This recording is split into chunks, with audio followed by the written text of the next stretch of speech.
kalalab, dito na naman tayo ngayon sa aming munting farm. So umakyat naman kami ngayon kasi nga umakyat kami ngayon dito sa aming munting farm dahil gusto namin malaman yung aming mga itinanim nung nakaraang buwan. Ito na oh. Dito yan sa ang lakas ng hangin oh. So umakyat kami para malaman namin yung pinya. So ayan guys, naumungan na lumungan na. Ayun na daw. Bata pa oh. Sayang. Dahil ng mabait siguro yan. Ayan, may mga bunga na siya. Kaso may kumain na yun. May mga bunga na siya. Pinya lang muna yung mga kasi yung ating kalamansi may bunga na to dati, ngayon hindi na nagbunga. So kailangan siguro na fertilizer o pataba.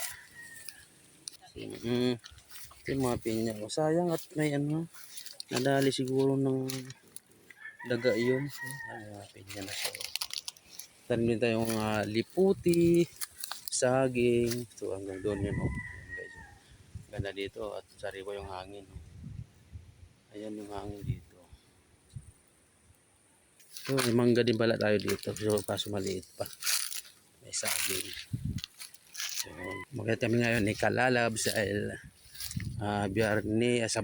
Sabado kami naakyat dito. Ito yung aming munting bahay. Talagang real na bahay na pang probinsya. Ito siya, nagluluto siya oh. Wow. Ganito yung dito sa bundok. Ito yung mga makakain mo. Itlog na pula, kamatis, sibuyas, kamuti, mais. So, tapos nakahuli pala kami kanina ng malaking tilapia. Nakahuli kami sa palengke. Ito siya, sipag siya. So, yung amin ito pagsaing, ito lang guys. Yan lang. So, sinaing to. Likuran sa bahay. Mapinyahan din yan doon sa kabila doon. Lawak yan doon. Kaso wala pang masyadong bunga yung pinya. Yung aming palang gamit ngayon dito kasi wala pa kaming kuryente. Ang kuryente doon sa baba highway pa lang. So may kunting lalakarin. Solar muna kami. Solar. Yan. Kainit naman ngayon. Oh. So solar. Ito siya. So, sipag nilalab sa yun oh. Yan yung mga ganyan. Kamatis paborito na yan eh. Kasi itlog na pula. Ito yung isda pala ihahawin namin yan. Malaki to. Malaking tilapia. Solar yung gamit namin ngayon. Kaso nga lang, mayroon na kaming pa lang sa kuryente. Kaso di pa nakabit yung ng kuryente. Yung sa mismo may switch na dito. Sa sunod mga buwan siguro o kaya linggo yan. Mayroon ng kuryente. Makakabitan na. So meron naman na kaming sa taas ya, ilaw yun. So ngayon, solar lang muna. Pero siguro mga sunod na linggo, meron na yan. Ayun o, mahiwan niya yung kamatis. Sausawan yan. Sausawan. Tapos itlog yun ulam namin ngayon. Siguro ito mamayang hapon na to. Kasi merienda. Itong pagsabay na itong kamote at saka mais. Pero ngayon, magkakanin muna kami.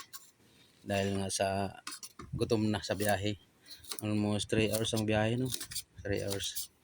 So kakain muna kami. So kumain kami kanina ng suman. So kailangan daw ng kanin. Suman kami kinain. So sasaing na kami. So pati ulam. Yung loob namin sa may kusina oh. Tanaw namin yung hanggang doon sa tanaw namin. Diba? Nasa taas kami. So, habang nagluluto, tanaw yung doon sa kabila. Doon ang daan, papuntang highway. Yan o. Yung mga kapitbahay ko dito. Marami na kaming bahay. Mga nasa 10 na kami dito. Yun, doon. Yung isa pa dito. Doon sa kabila pa meron doon.